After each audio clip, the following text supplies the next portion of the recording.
ఇన్ని రోజులు లేని భక్తి, ఇన్ని రోజులు లేని దేవుడు సడన్ గా ఈ రోజు గుర్తొచ్చేస్తాడు అందరికి. అందుకే మేము పాస్ అవడం ఆ దేవుడికి గాని ఇష్టం లేనట్టుంది.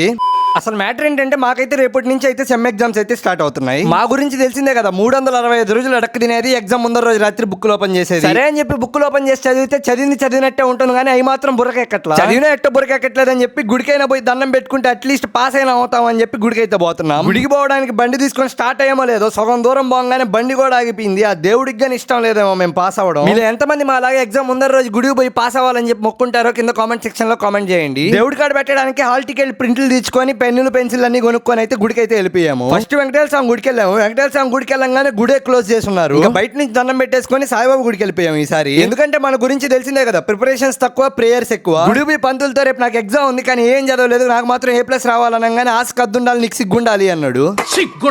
ఈ టైంలో మాకు ప్రిపరేషన్స్ జీరో. ఇప్పుడు నా చేతిలో ఉన్న ఈ ప్రసాదమే మాకు ఇప్పుడు హీరో. ఇంకా లాస్ట్ లో అలా వినాయకుడి గుడికి గాని వచ్చేసి మా బుజ్జి గణపతికి గాని మొక్కేసుకున్నాం. సరే మరి అలా ఊరికే వీడియో చూసి వెళ్ళకపోతే అలా మీ లెక్క యూట్యూబ్ లో సబ్స్క్రైబ్ చేసుకోండి, ఇన్స్టాలో ఫాలో చేసుకోండి. Bye bye, Tata.